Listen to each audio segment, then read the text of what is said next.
feet of our spiritual master are the only way by which we can attain pure devotional service. I bow to his lotus feet with great awe and reverence.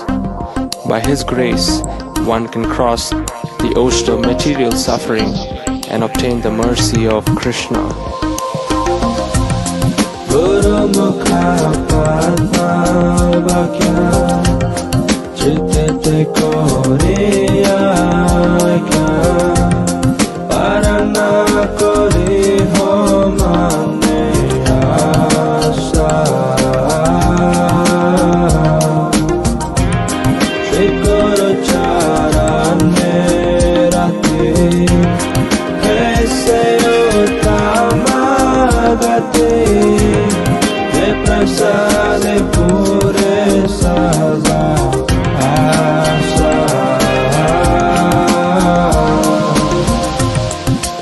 My only wish is to have my consciousness purified by the words emanating from his lotus mouth.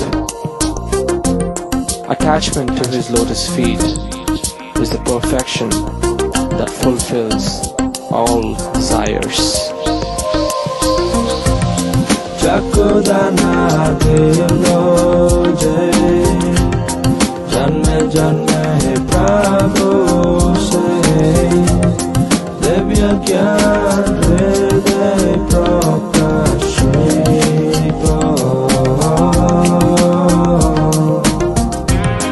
Prema Bhakti Jaha Hoite Avidya Vinasha Jate Vedegai Jaracharito.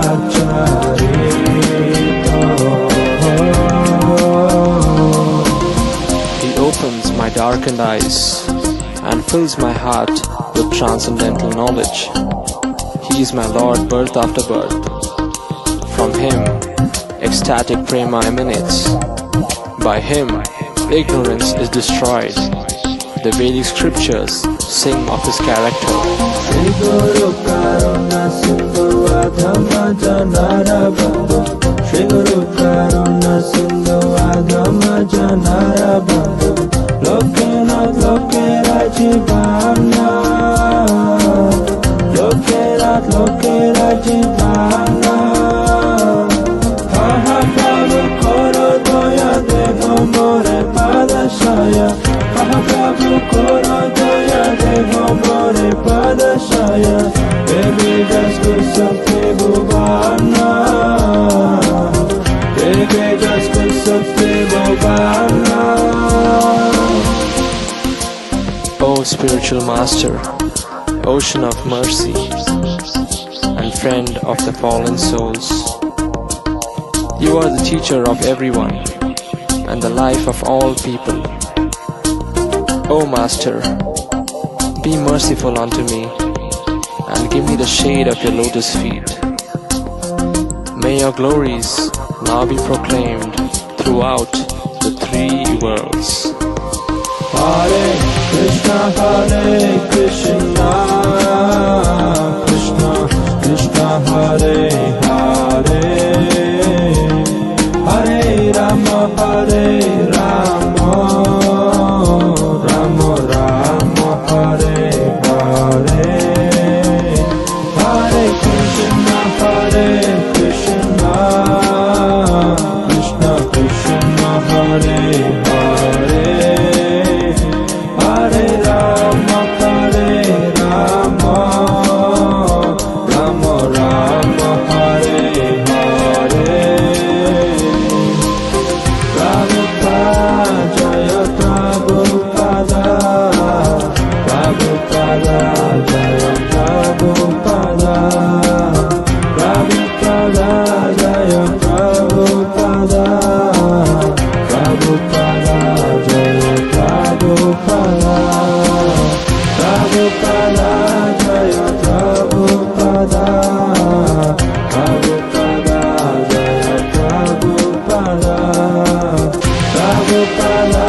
Prabhupada, Jaya Prabhupada,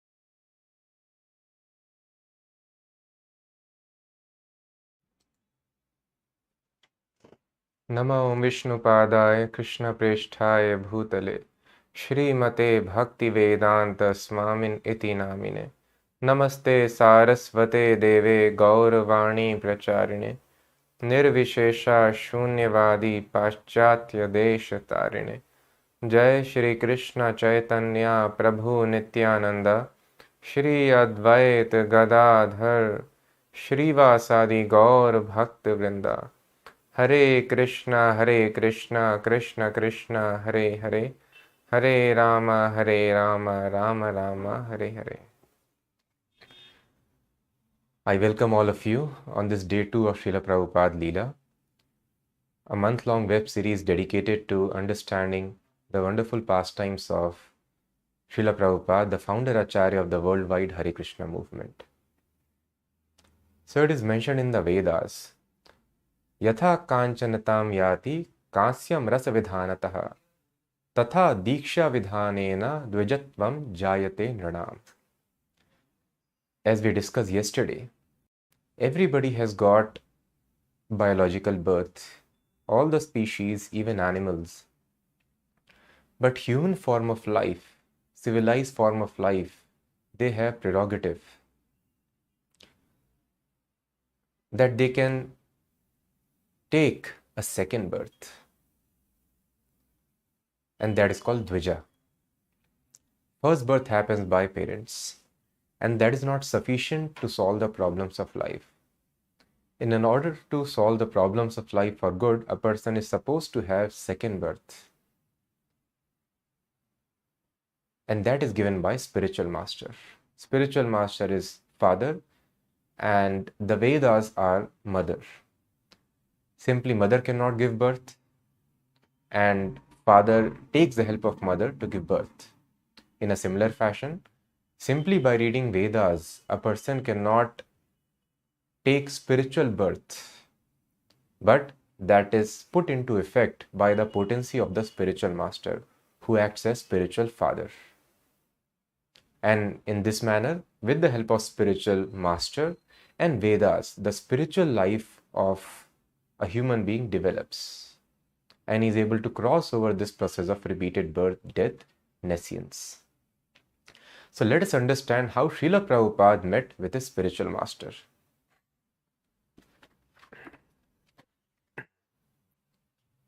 Often throughout his life, Srila Prabhupada would feelingly recall his first meeting in 1922 with his spiritual master, Bhakti Siddhanta Saraswati Thakur. At first, Abhay didn't want to meet him, having been unimpressed by the so-called sadhus who used to visit his father's house. But a friend of Abhay's had insisted, escorting him to the quarters of the Gaudiya Mutt, where they were brought onto the roof into the presence of Bhakti Siddhanta Saraswati. So Srila Prabhupada's friend Narendranath Malik was very insistent. This nice sadhu has come in the town, and some of the Maliks they had visited, and they were very much impressed. So he told, you also please come and let us know what is your opinion of him. But Srila Prabhupada was not very much impressed by all the sadhus his father had been receiving, very, very respectfully, being a pious man. But nevertheless, Prabhupada was not impressed. None of them displayed very sound knowledge of the Vedic philosophy, Lord Chaitanya's philosophy, or even proper moral standards at times. So Prabhupada told he should be another sadhu of the kind and was not willing to go. But somehow his friend pushed him and escorted him into the quarters of Gaudiya Matha temple. And they were escorted to the roof where they met his spiritual master, Bhakti Siddhanta Saraswati. No sooner did Abhay and his friend respectfully bow before the saintly person and prepared to sit than he said to them, you are educated young men. Why don't you preach Lord Chaitanya's message throughout the whole world? Abhay was very surprised that the sadhu had immediately asked them to become preachers on his behalf. Impressed by Bhakti Siddhanta Saraswati, he wanted to test him with intelligent inquiries. Abhay was dressed in white khadi cloth, which at that time in India proclaimed one to be a supporter of Gandhi's cause for political emancipation. In the spirit of Indian nationalism, therefore, Abhay inquired, who will hear your Chaitanya's message? We are a dependent country. First India must be First India must become independent. How can we spread India's culture if we are under British rule? Srila Bhakti Siddhant replied that Krishna consciousness didn't have to wait for a change in Indian politics, nor was it dependent on who ruled. Krishna consciousness was so important that it could not wait. Abhay was struck by his boldness. India being a subjugated country, here is a person who is totally against the mood of the nation. He is telling you, preach this message rather than work for independence of the nation. And this Krishna consciousness, he told him, as an urgent requirement which cannot wait for the change of the rules or political systems. Abhay was struck by his boldness. The whole of India was in turmoil and seemed to support what Abhay had said. Many famous leaders of Bengal, many saints, even Gandhi himself, men who were educated and spiritually minded, all might well have asked the same question, challenging this sadhu's relevance. What is your relevance, sir? What you are talking, does it make any sense? But Srila Bhakti Siddhant contended, all governments were temporary. The eternal reality was Krishna consciousness, and the real self was the spirit soul. No man-made political system could help humanity. This was the verdict of the Vedic scriptures and the line of spiritual masters. Real public welfare work, he said, should go beyond concerns of the temporary and prepare a person for his next life and his eternal relationship with the Supreme. So this is very important. So people who are not aware of the first concept of the spiritual life, how much ever they may exhibit their smartness and other skills to solve the problems of life, they are ultimately rendered unsuccessful. Srila Prabhupada explains, if you make a mistake in the first equation, then you can solve a math problem for 1 or 2 pages very, very elaborately with perfection. But because there is a mistake in the first equation itself, what you get is a complete zero. No marks for that attempt. In a similar fashion, there is mistake in the first level itself, and the mistake is I am this body. So when a person is not able to understand that I am different from body, and they are all calculations and concepts of happiness start with the understanding that I am this material body, then whatever they can build, that is of no use. We are eternal. Suppose the government changes and you have a very nice rule on this planet, you may take birth on some other place, some other country which is subjugated, or you may go to some other planets. When Parikshit Maharaj heard how he was hearing the description of various planets of the universe, how there are planets, the hellish planets, where so much suffering is given to the living entities, sinful living entities. He became very much concerned what we can do to save them. So you prepare very nicely the government over here, and that poor person leaves the body and he goes to hellish planet. What would you do over there? So these people do not understand that we are eternal. We are traveling in a train coach. We spend all our money and time, efforts to decorate the coach. It is but foolishness. That is why the topmost people of Vedic wisdom, the Brahmanas, they would live a life of just somehow maintaining body and soul together, satisfying the bare minimum necessities, simple living and high thinking. This should be the motto of life.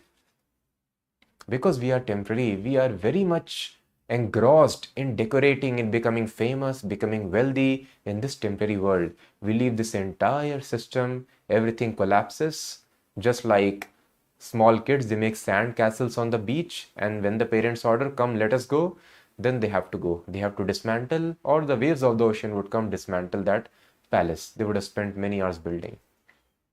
So thus, Human life is meant for simple living and high thinking, and Bhaktisiddhanta Maharaj stressed this very important point.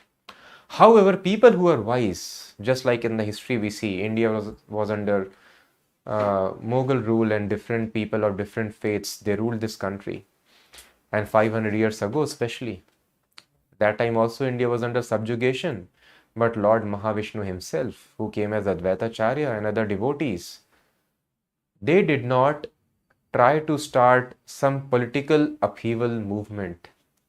But Advaitacharya simply, he offered his heartfelt prayers to Lord Krishna to descend, and he was completely convinced when Lord Krishna comes here, then everything is set in place. If Lord Ramchandra comes, Ram Rajya is the natural conclusion. So if you invite Krishna, then automatically entire place becomes Vaikuntha or Vrindavan, the place where there is no anxiety. So Haridas Thakur, he simply chanted the names of Krishna. And Advaitacharya also simply worshipped Shaligram Shila, offered tulsi leaves and Ganges water. And by this endeavor, Lord Krishna descended as Lord Chaitanya and delivered the entire universe. What to speak of solving the temporary rulership of a small nation, but all the living entities of the universe were delivered by such an attempt. Similarly, the sages of Naimisharanya, they also organized a yajna for public welfare. And that yajna, what did they do? They discussed Srimad Bhagavatam. So those people who are wise, they simply engage in the devotional service of Krishna, and they understand if we call Krishna here. So how can we call Krishna? Wherever there are discourses about Krishna, Krishna is present here. Yat gayanti mad bhakta tatra tishtami narada. So simply if we engage ourselves in chanting and hearing Krishna's name, Krishna is personally present. And wherever Krishna is personally present, that place is Vaikuntha. There is no anxiety at all. This is the way of solving all the problems of life. And this is what Bhaktisiddhanta Maharaj explained Srila Prabhupada. Abhay had already concluded that this was certainly not just another dubious sadhu, and he listened attentively to the arguments of Srila Bhaktisiddhanta and found himself gradually becoming convinced. Bhaktisiddhanta Saraswati quoted Sanskrit verses from Bhagavad Gita, wherein Lord Krishna declares that a person should give up all other religious duties and surrender unto him, the Supreme Personality of Godhead. Abhay had never forgotten Lord Krishna and his teachings in Bhagavad Gita, and his family had always worshipped Lord Chaitanya Mahaprabhu, whose mission Bhaktisiddhanta Saraswati was espousing. But he was astounded to hear those teachings presented so masterfully. Abhay felt defeated in argument, but he liked it. When the discussion was completed after 2 hours, he and his friend walked down the stairs and onto the street. Srila Bhaktisiddhanta's explanation of the independence movement as a temporary, incomplete cause had made a deep impression on Abhay. He felt himself less a nationalist and more a follower of Bhaktisiddhanta Saraswati. He also thought it would have been better if he were not married. This great personality was asking him to preach. He could have immediately joined, but to leave his family he felt would be an injustice. So Prabhupada thought, he was wishing he was not married at that time. He could have joined immediately. He is wonderful, Abhay told his friend. The message of Lord Chaitanya is in the hands of a very expert person. Srila Prabhupada would later recall that on that very night, he had actually accepted Bhaktisiddhanta Saraswati as his spiritual master. Not officially, Prabhupada said, but in my heart, I was thinking that I had met a very nice, saintly person. So then, after that, Prabhupada was always keeping Bhaktisiddhanta Maharaj in his heart and always thinking, I met a very nice, saintly person. But for business purposes, Abhay and his wife and the family moved to Allahabad. So Srila Prabhupada initially started his work as a manager in Dr. Bose's laboratory, and later Prabhupada tried to develop his own business and moved to Prayagraj or Allahabad. And there Prabhupada started Prayag Pharmacy, his own small industry, chemical business. And Prabhupada was doing very well, and somebody told him that he can become one of the wealthiest person of the nation, and his business was doing very, very well. And because of the business commitments, Prabhupada was very far from Calcutta where he met his spiritual master. But he was always thinking that he was a very nice person. When will I meet him again? And then there was this Kumbh Mela, and all the devotees of Gaudiya Math had come there, and they had a plans of starting a Gaudiya Math in Allahabad, and they were asking people, trying to muster some help. So somebody guided him. So this Abhay Babu is here. He is very religious man. You please go to him. He will definitely help you. And these sannyasis of Gaudiya Math, they eventually met Srila Prabhupada, who was known as Abhay Charan at that time. And Abhay was very much glad to see the same sannyasis he had met long time back. And he was very glad, I am very fortunate to have their association again. And he received and he tried to extend all help. And he became very happy. Now I'm there in their association again. And he started frequenting the Gaudiya Math. But still he was not able to meet his spiritual master unless a very nice parikrama was organized.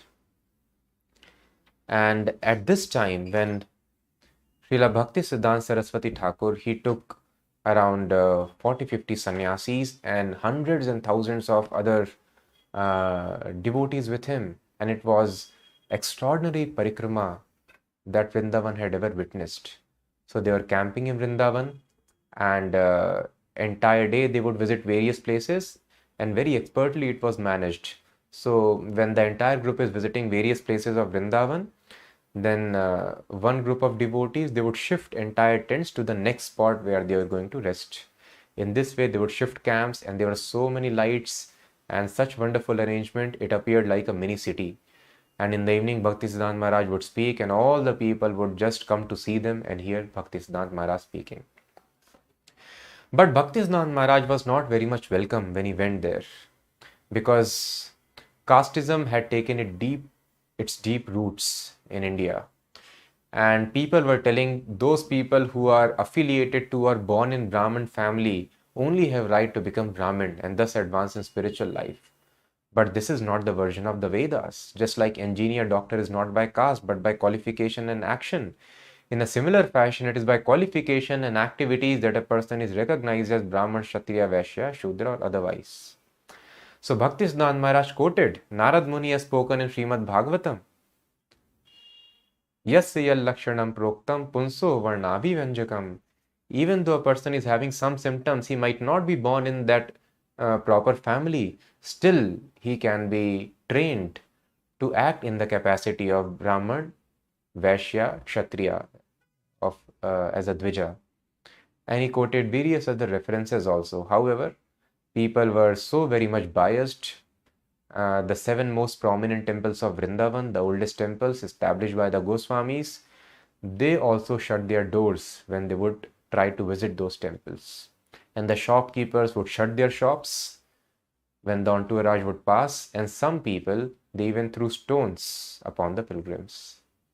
But Bhaktisiddhanta Maharaj was very bold, and he was called Lion Guru. He never ever compromised. And thus some people even tried to kill Bhaktisiddhanta Saraswati Thakur. And they wanted to bribe local police inspector that we have plans to kill him, you do not do anything. So the police inspector informed Bhaktisiddhanta Maharaj that we take bribe but never for this reason, never for sadhus like that. So please take care of yourself, they are planning to take your life. So Bhaktisiddhanta Maharaj was uncompromising. And Bhaktisiddhanta Maharaj, nevertheless, he was very bold. Let the temples not welcome. They finished, they continued with their parikrama. And when they were in a spot called Kosi, next day, Bhaktisiddhanta Maharaj was going to leave the place, and then Prabhupada planned that maybe this is the right time. Prabhupada calculated that I can visit and have some concluding darshans on this parikrama. So Prabhupada reached the spot, and there was an announcement that tomorrow Guru Maharaj is leaving. So now we are all going to have darshan of Sheshashai. So those who wish can come for darshan, and also Bhaktisiddhanta Maharaj would speak. Those who wish can stay back to hear him. So pilgrimage is a very rare thing. So all pilgrims were very eager to visit the spot. So most of them, almost everybody, they left for having darshan of Sheshashai. But Srila Prabhupada thought, what will I have darshan? What will I do by that? But let me hear my Guru Maharaj. And Srila Prabhupada stayed back only with a handful of disciples, around 10 to 12 people, most of them sannyasis, very intimate associates of Bhaktisiddhanta Maharaj, they were there. And Srila Prabhupada was none of the intimate circle of devotees. He was not even initiated, but he was very glad. After a long time, he was again seeing his Guru Maharaj. And he was speaking mostly in Bengali. Sometimes he was quoting some verses in Sanskrit and some Bengali verses and some English in between. And Prabhupada, he was hearing with rapt attention. And Prabhupada would later recall, although I was not able to understand what my Guru Maharaj was speaking, he was speaking from a very high platform. Nevertheless, I was very much attracted to hearing him.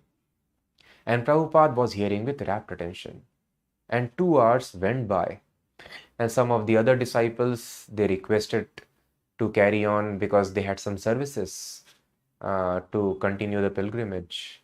And they also took excuse and they went. But Prabhupada kept on sitting there.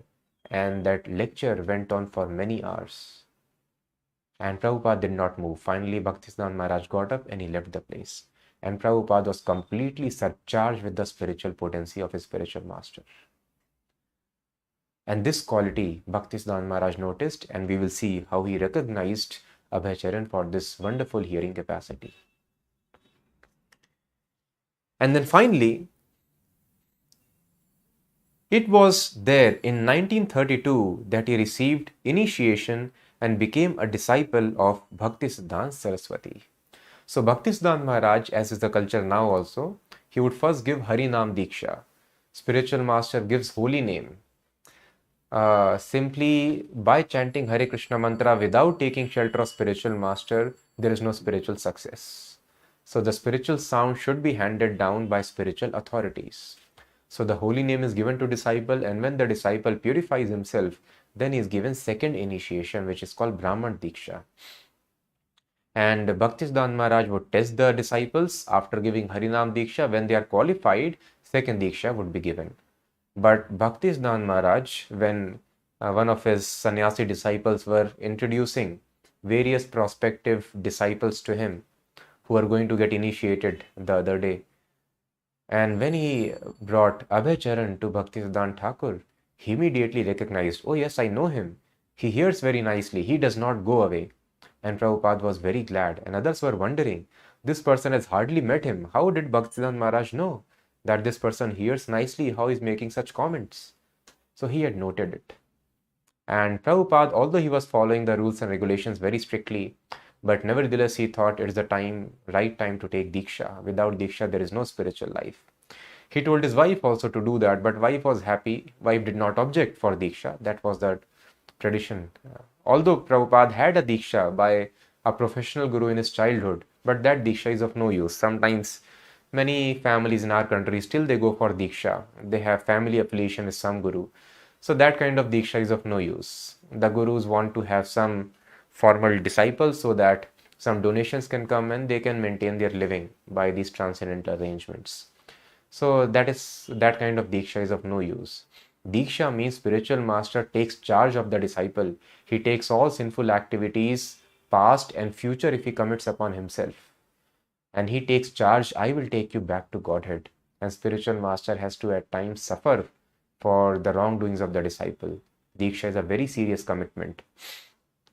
So after Diksha, the instructions are to be rigidly followed by the disciple. Unless the disciple is tested, unless thorough guidance is there, such Diksha is of no use. So thus Prabhupada did not bother about the professional Diksha he received earlier, and the real initiation he prepared himself to take from Bhaktisiddhanta Maharaj. And eventually, 10 years after seeing his spiritual master, 11 years after seeing his spiritual master, he got initiated. The story of the next 30 years of his life in India is the story of a single growing desire to preach Krishna consciousness worldwide as his spiritual master had ordered him. Abhay's family responsibilities and his preaching, however, seemed to conflict. His wife was religious at home but did not like the idea of working to spread Krishna consciousness. Even when Abhay attempted to hold gatherings in their home and speak from Bhagavad Gita, She preferred to stay upstairs drinking tea. Still, despite her obstinacy, Abhay remained patient and tried to include her. So, Prabhupada explains, my wife was very religious lady and she was willing to worship Krishna so that I can remain peaceful. But in this preaching, she was not interested. And I was always thinking about preaching, how to preach. So this is the difference between so many ordinary devotees and extraordinary devotees. And Prabhupada was, although a householder, sometimes the householders have misconception that preaching is meant for sannyasis and brahmacharis. And we are householders, we are busy, we have our business, we have our job, we have so many other responsibilities. How shall we be able to preach? But that is fact also. It was never in the history that grahasthas were expected to preach, because the grahasthas are usually very much attached to the household affairs, and it is very, very difficult for a person who is attached to bodily concept of life or to any mundane people and personalities to have any spiritual realization. Making spiritual advancement itself is difficult, what to speak of preaching others. But this is the special benediction of Chaitanya Mahaprabhu, and especially of that of Bhaktisiddhanta Maharaj, and moreover Srila Prabhupada. So Chaitanya Mahaprabhu requested in Chaitanya Charitamrita, he gave this instruction. So this is the, Srila Prabhupada mentions, this is the fundamental principle of our movement. Sthane sthitva shrutigata punsam tanuvan manobhir. Wherever you are, surrender completely unto Krishna, hear Krishna's message, and yare dekha tare kaha Krishna upadesh. Amar agyaya guru haya tara ei desh. Chaitanya Mahaprabhu ordered everybody, especially every Indian. So different bodies have different capacities. The spider body has got very nice skill of making wonderful web. Rat body has got very nice drilling capacity. Bird has got very nice flying capacity. Fishes have swimming capacity. And like this, various species are endowed with various capacities. Similarly, the body which takes birth in this Bharatvarsha has got a unique capacity to make the spiritual understanding, spiritual life perfect. So it is not a suggestion, it is order of God. Amar Agyaya, by my order. God has told every Indian to become Guru.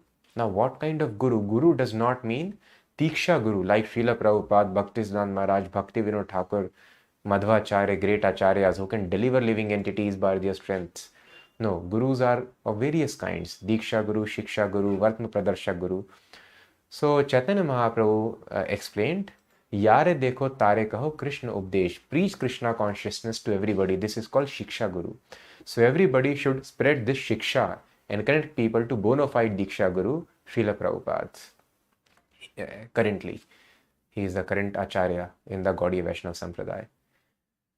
So by order of Lord Chaitanya, every Indian is expected to preach.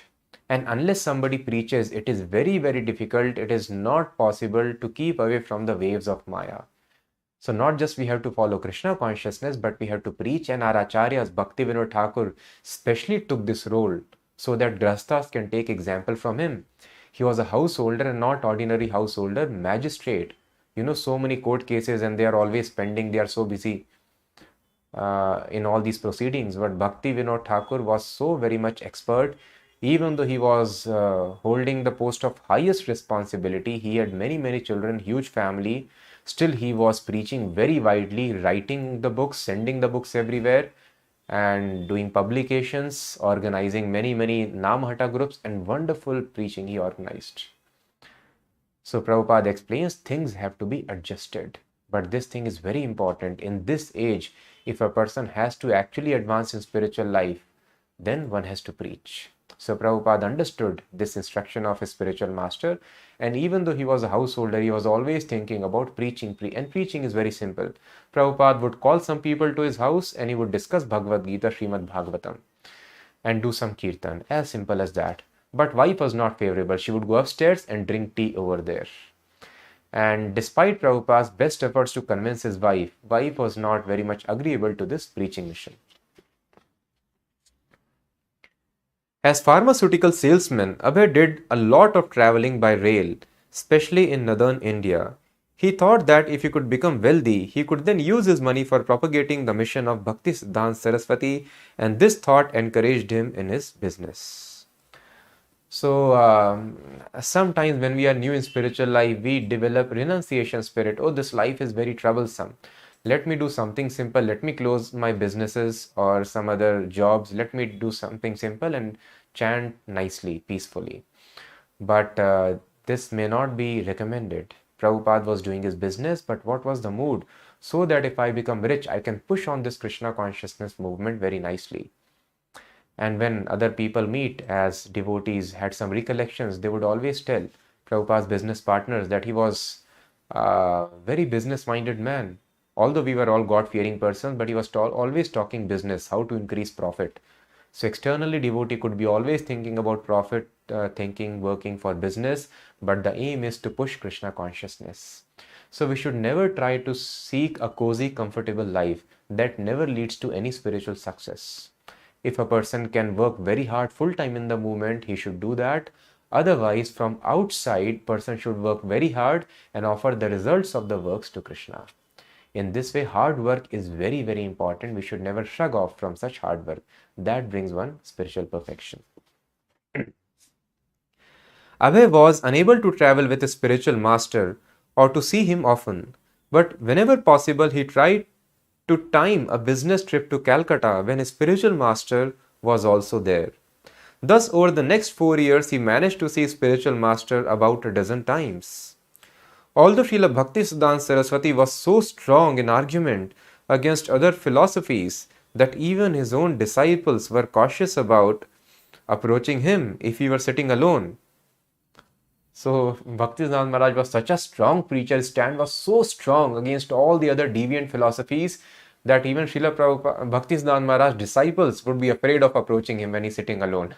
He was very, very strong. And although Abhay's contact with him was quite limited, still Srila Bhaktisiddhanta would always treat him kindly. Prabhupada would later recall, sometimes my god brothers would criticize because I would talk a little freely with him, and they would quote this English saying, fools rush in where angels fear to tread. But I would think, fool? Well, maybe. But that is the way I am. My Guru Maharaj was always very, very affectionate to me. In 1935, on the occasion of Srila Bhaktisiddhanta Saraswati's 62nd birthday, Abhay submitted a poem and an essay at a meeting of his god brothers in Bombay. The writings were well received and were consequently published in the Gaudiya Math magazine, The Harmonist. One of his god brothers informally dubbed Abhay as Kavi, learned poet. For Abhay, however, the glory of his first published writing came when the poem reached Bhaktisiddhanta Saraswati and gave him pleasure. One stanza specifically made Srila Bhaktisiddhanta so happy that he made a point of showing it to all of his guests. And the lines are, Absolute is sentient, thou hast proved, impersonal calamity thou hast moved. Somehow, in this simple couplet, Abhay had captured the essence of his spiritual master's preaching against impersonalist philosophies. And Srila Bhaktisiddhanta took it as an indication of how well Abhay knew the mind of his Gurudev.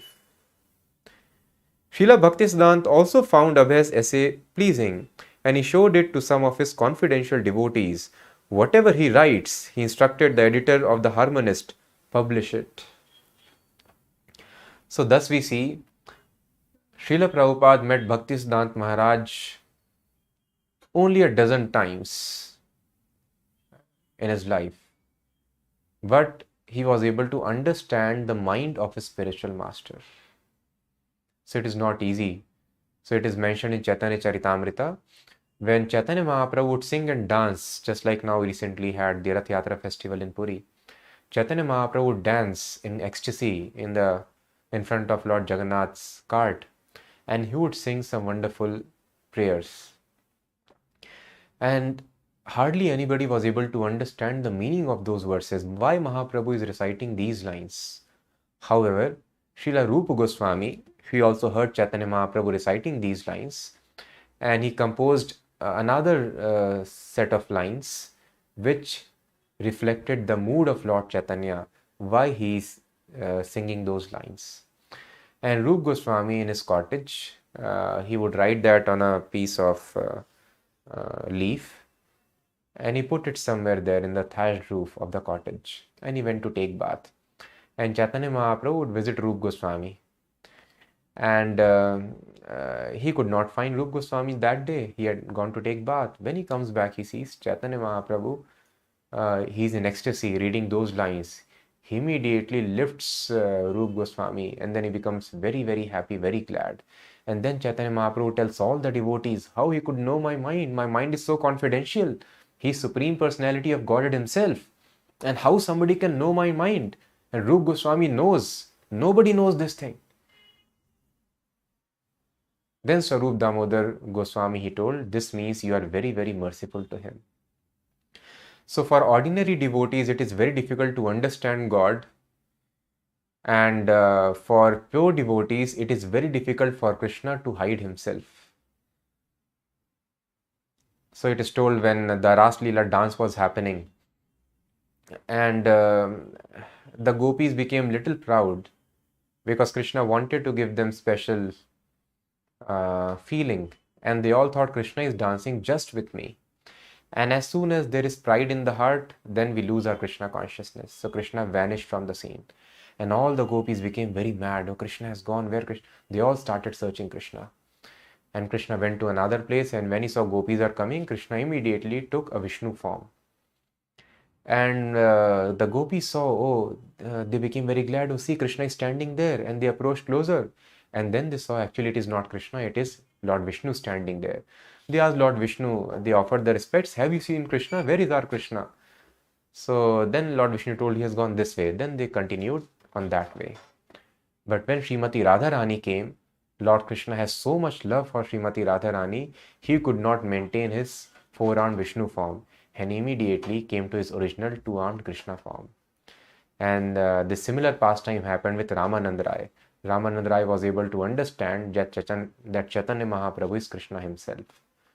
So for a conditioned soul, it is so difficult to understand Krishna. Krishna covers himself with Yog Maya, and for a pure devotee, Krishna cannot cover himself. There is so much love for his pure devotee in the heart of Krishna.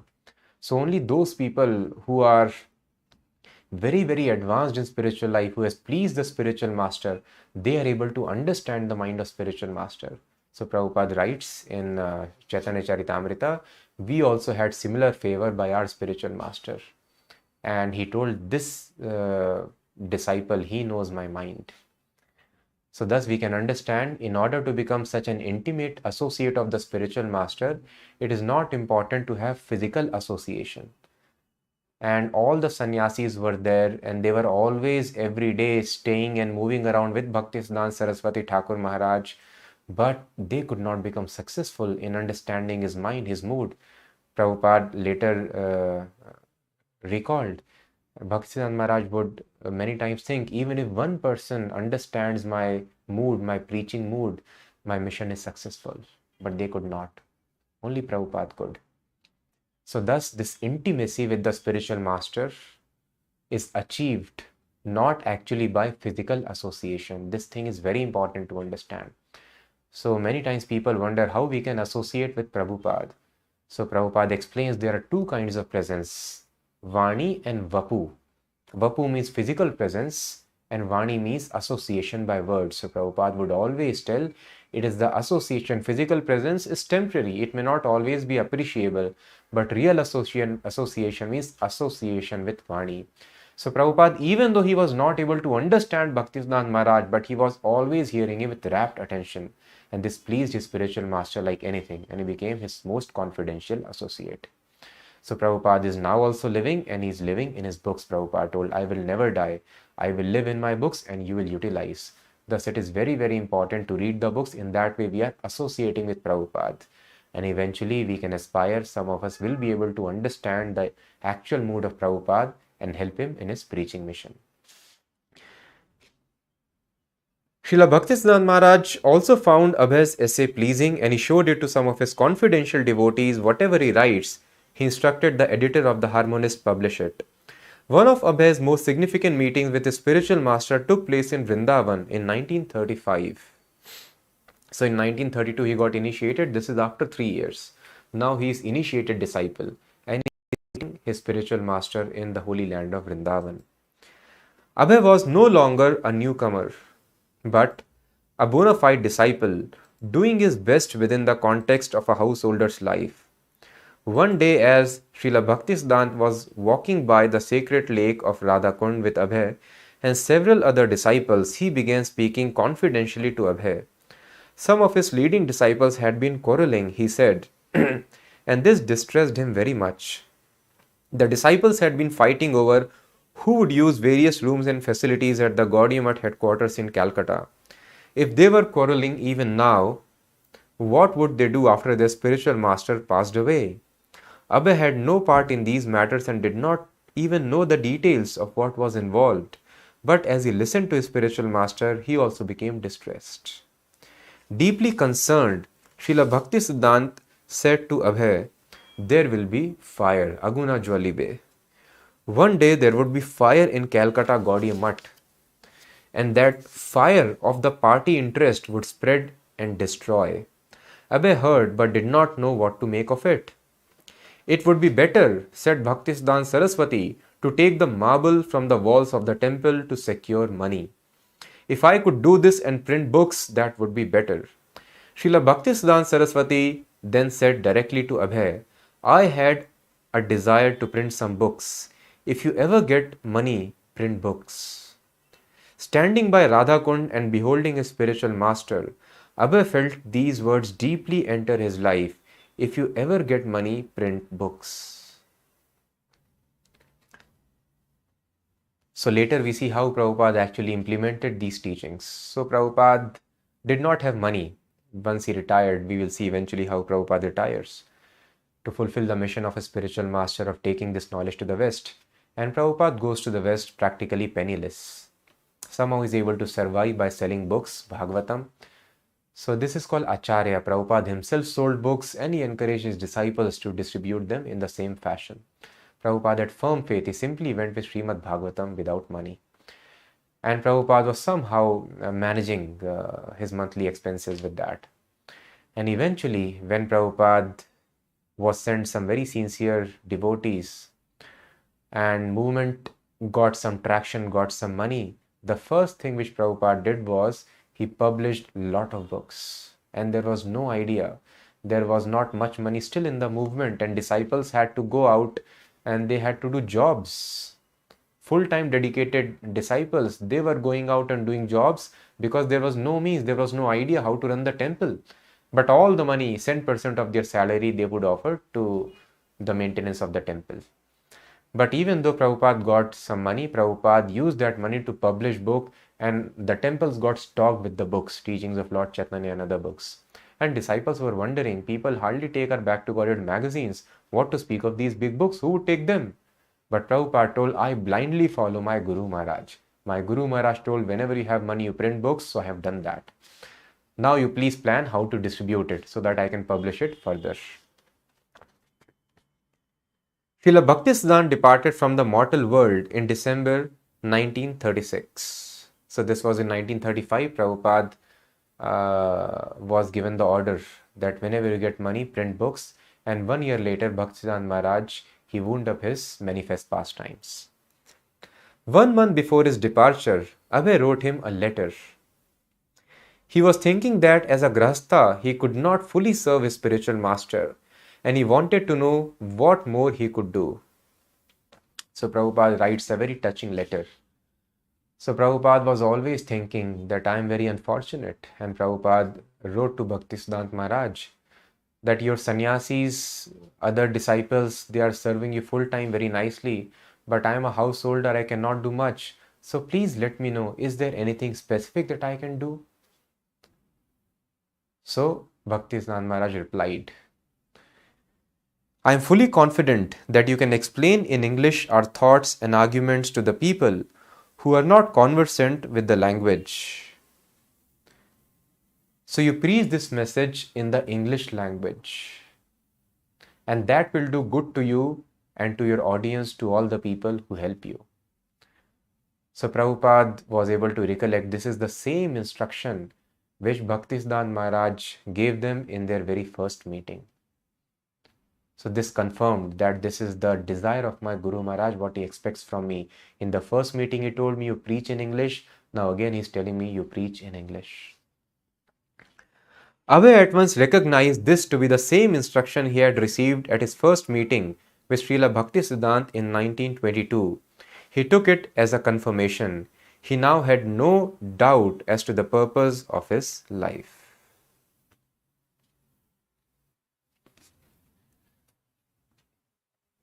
So the next 30 years of Srila Prabhupada were just contemplation. Prabhupada was always thinking.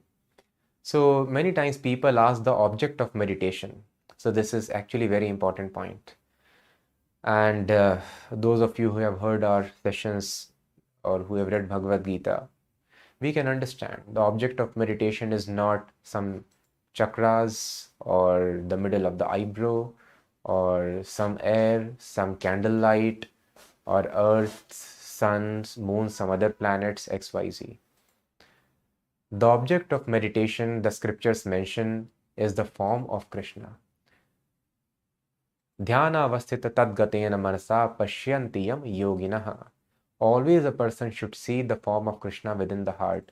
That is the way of always keeping oneself pure, not getting contaminated from the material forces.